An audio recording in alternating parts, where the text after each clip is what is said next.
Good morning. Thank you for joining me today.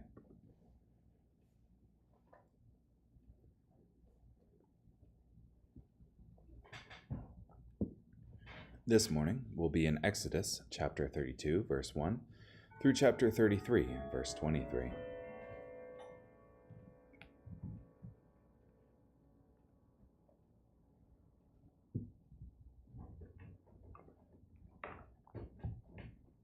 So, just a brief refresher. This is after Moses goes up on the mountain and stays there some 40 days. When the people saw that Moses delayed in coming down from the mountain, they gathered around Aaron and said to him, "Get up, make us gods that will go before us. As for this fellow Moses, the man who brought us up from the land of Egypt, we do not know what has become of him." So Aaron said to them, "Break off the gold earrings that are on the ears of your wives, your sons, and your daughters, and bring them to me." So all the people broke off the gold earrings that were on their ears and brought them to Aaron. He accepted the gold from them, fashioned it with an engraving tool, and made a molten calf. Then they said, "These are your gods, O Israel, who brought you up out of Egypt." When Aaron saw this, he built an altar before it, and Aaron made a proclamation and said, "Tomorrow will be a feast to the Lord." So they got up early on the next day and offered up burnt offerings and brought peace offerings, and the people sat down to eat and drink, and they rose up to play.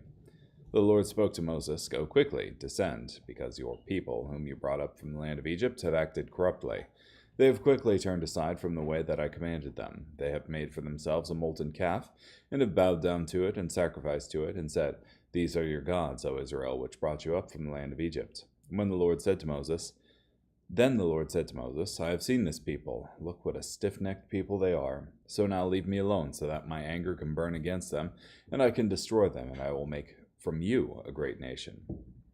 But Moses sought the favor of the Lord his God, and said, "O Lord, why does your anger burn against your people, whom you have brought out from the land of Egypt with great power and with a mighty hand?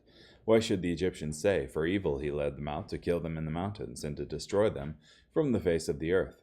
Turn from your burning anger, and relent of this evil against your people. Remember Abraham, Isaac, and Israel, your servants, to whom you swore by yourself, and told them, I will multiply your descendants like the stars of heaven, and all this land that I have spoken about I will give to your descendants, and they will inherit it forever."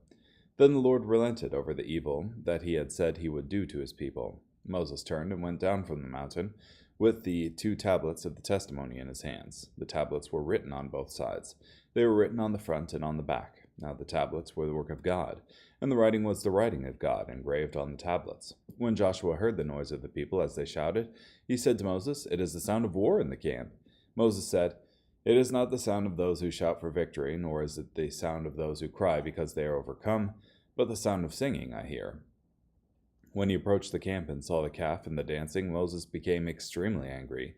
He threw the tablets from his hands and broke them to pieces at the bottom of the mountain. He took the calf they had made and burned it in the fire, ground it to powder, poured it out on the water, and made the Israelites drink it. Moses said to Aaron, "What did this people do to you, that you have brought on them so great a sin?" Aaron said, "Do not let your anger burn hot, my lord. You know these people, that they tend to evil. They said to me, 'Make us gods that will go before us.' For as for this fellow Moses, the man who brought us up out of the land of Egypt, we do not know what has happened to him. So I said to them, 'Whoever has gold, break it off.' So they gave it to me, and I threw it into the fire, and this calf came out." Moses saw that the people were running wild, for Aaron had let them get completely out of control, causing derision from their enemies. So Moses stood at the entrance of the camp and said, "Whoever is for the Lord, come to me." All the Levites gathered around him, and he said to them, "Thus says the Lord, the God of Israel, each man fasten his sword on his side, and go back and forth from entrance to entrance throughout the camp, and each one kill his brother, his friend, and his neighbor." The Levites did what Moses ordered, and that day about 3,000 men of the people died. Moses said, "You have been consecrated today for the Lord, for each of you was against his son or against his brother, so he has given a blessing to you today." The next day Moses said to the people, "You have committed a very serious sin, but now I will go up to the Lord. Perhaps I can make atonement on behalf of your sin."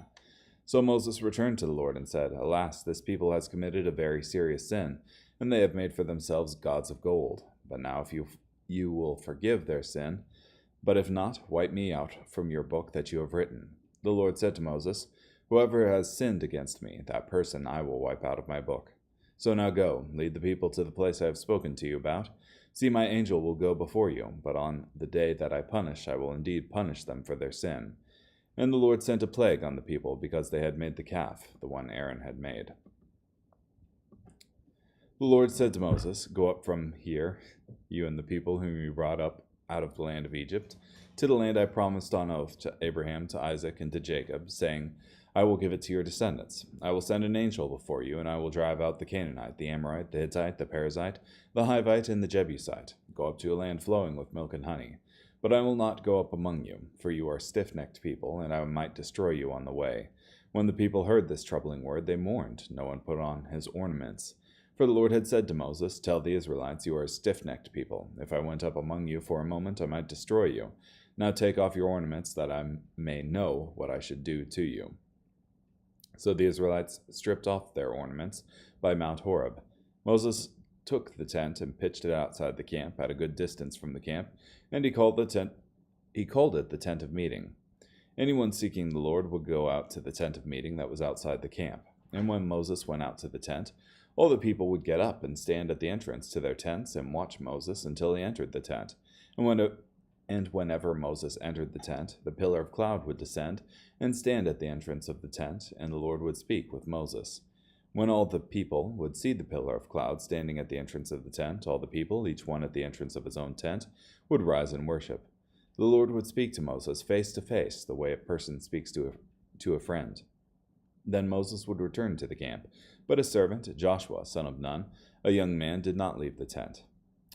Moses said to the Lord, "See, you have been saying to me, 'Bring this people up,' but you have not let me know whom you will send with me. But you said, 'I know you by name, and also you have found favor in my sight.' Now if I have found favor in your sight, show me your way, that I may know you, that I may continue to find favor in your sight, and see that this nation is your people."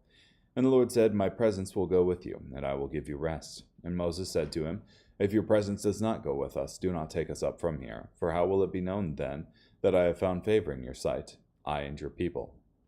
Is it not by your going with us, so that we will be distinguished, I and your people, from all the people who are on the face of the earth?" The Lord said to Moses, "I will do this thing also that you have requested, for you have found favor in my sight, and I know you by name." And Moses said, "Show me your glory." And the Lord said, "I will make all my goodness pass before your face, and I will proclaim the Lord by name before you. I will be gracious to whom I will be gracious. I will show mercy to whom I will show mercy." But he added, "You cannot see my face, for no one can see me and live." The Lord said, "Here is a place by me. You will station yourself on a rock. When my glory passes by, I will put you in a cleft in the rock, and will cover you with my hand while I pass by. Then I will take away my hand, and you will see my back, but my face must not be seen."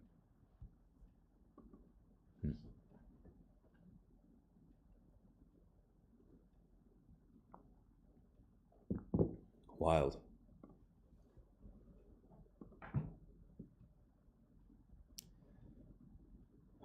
So,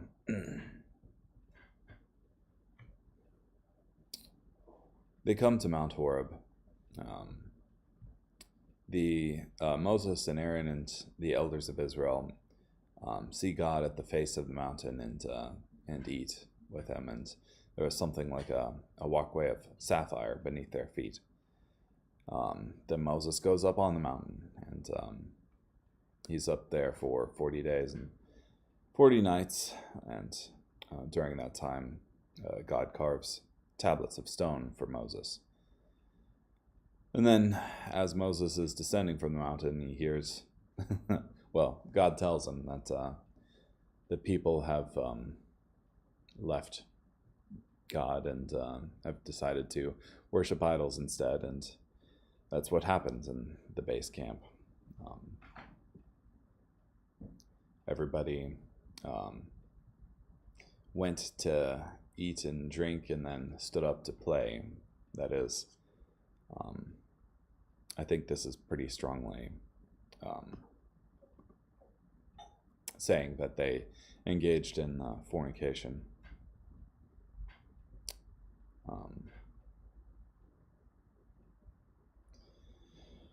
Yeah. And then you have the punishment for that the calf is ground into powder. Moses makes the people drink it, but they're out of control, and he orders the Levites to go through and kill. And it's not as though that the battle lines weren't drawn at this point, because Moses said prior to this, "Whoever's for the Lord, come to me." And only the Levites came to him.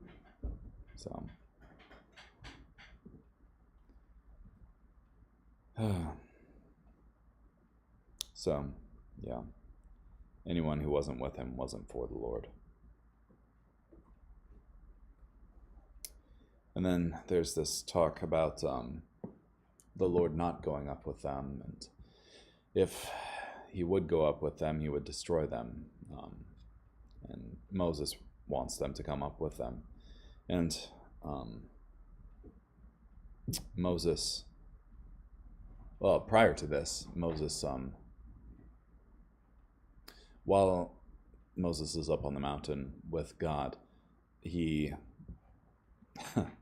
God says that I will make you into a great people, Moses, and the people will be destroyed. And Moses intercedes on behalf of the people for the sake of God's name. So, interesting stuff. Carrying on, Matthew chapter 26, verse 69 through 27, verse 14. Now, Peter was sitting outside in the courtyard. A slave girl came to him and said, "You also were with Jesus, the Galilean." But he denied it in front of them all. "I don't know what you're talking about." When he went out to the gateway, another slave girl saw him and said to the people there, "This man was with Jesus the Nazarene." He denied it again with an oath, "I do not know the man." After a little while, those standing there came up to Peter and said, "You really are one of them too. Even your accent gives you away." At that he began to curse, and he swore with an oath, "I do not know the man." At that moment a rooster crowed. Then Peter remembered what Jesus had said, "Before the rooster crows, you will deny me 3 times." And he went outside and wept bitterly. When it was early in the morning, all the chief priests and the elders of the people plotted against Jesus to execute him. They tied him up, led him away, and handed him over to Pilate, the governor. Now when Judas, who had betrayed him, saw that Jesus had been condemned, he regretted what he had done, and returned the 30 silver coins to the chief priests and the elders, saying, "I have sinned by betraying innocent blood." But they said, "What is that to us? You take care of it yourself." So Judas threw the silver coins into the temple and left. Then he went out and hanged himself. The chief priests took the silver and said, "It is not lawful to put this into the temple treasury, since it is blood money." After consulting together, they bought the potter's field with it as a burial place for foreigners. For this reason, that field has been called the field of blood to this day. Then what was spoken by Jeremiah the prophet was fulfilled. They took the 30 silver coins, the price of the one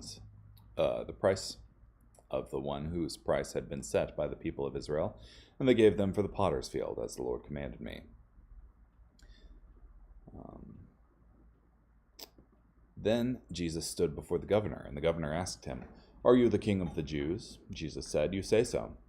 But when he was accused by the chief priests and the elders, he did not respond. Then Pilate said to him, "Don't you hear how many charges they are bringing against you?" But he did not answer even one accusation, so that the governor was quite amazed.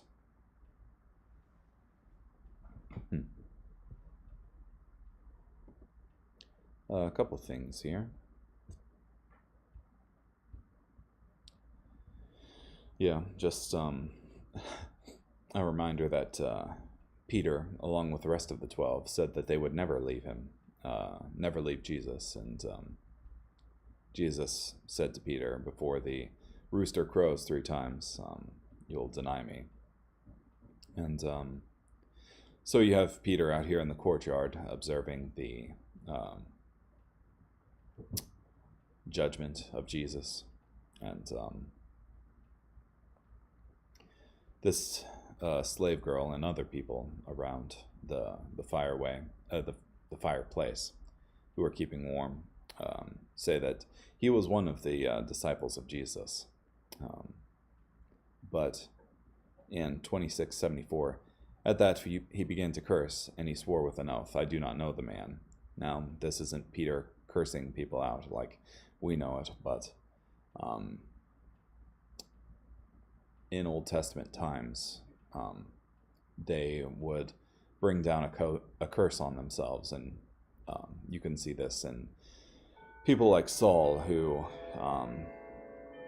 say something to the extent of, "May it be done to me, be it ever so severely, if I do not leave David's head on his shoulders by this time tomorrow," kind of thing. So that's the kind of curse that Peter is calling down on himself, to falsely swear that he never had any association with Jesus. Then you have Judas giving into remorse fairly quickly here, after he had seen that Jesus was condemned to death.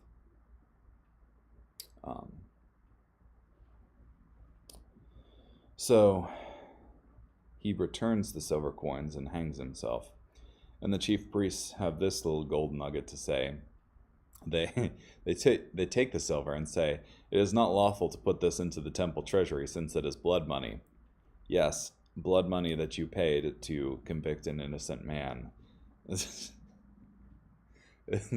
I think this is pretty indicative of what Jesus accused them of, that they strain out a gnat and swallow a camel. Both unclean animals, but that they're so concerned about legalistic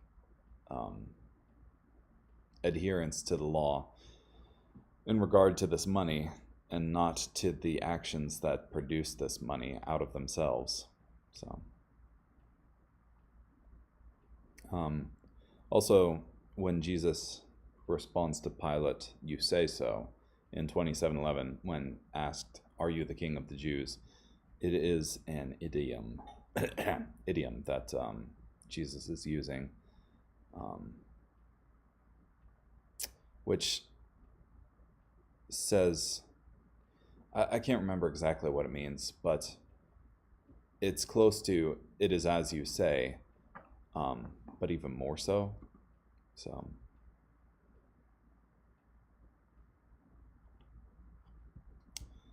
yeah. So, anyway, carrying on. Psalm 33, verses 1 through 11. You godly ones, shout for joy because of the Lord. It is appropriate for the morally upright to offer him praise. Give thanks to the Lord with the harp. Sing to him to the accompaniment of a 10-stringed instrument. Sing to him a new song. Play skillfully as you shout out your praises to him. For the Lord's decrees are just, and everything he does is fair. The Lord promotes equity and justice. The Lord's faithfulness extends throughout the earth. By the Lord's decree the heavens were made. By a mere word from his mouth all the stars in the sky were created. He piles up the water of the sea. He puts the oceans in storehouses. Let the whole earth fear the Lord. Let all who live in the world stand in awe of him. For he spoke, and it came into existence. He issued the decree, and it stood firm. The Lord frustrates the decisions of the nations. He nullifies the plans of the people. The Lord's decisions stand forever. His plans abide throughout the ages. And finally, Proverbs chapter 8, verses 22 through 36. It might be 30 through 30. Oh, 32 through 36. My bad.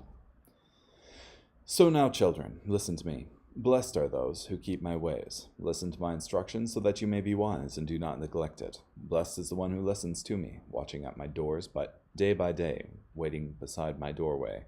For the one who finds me finds life and receives favor from the Lord. But the one who does not find me brings harm to himself. All who hate me love death. This is wisdom talking again. Okay, well, thank you so much for joining me today. Hope you have a great day.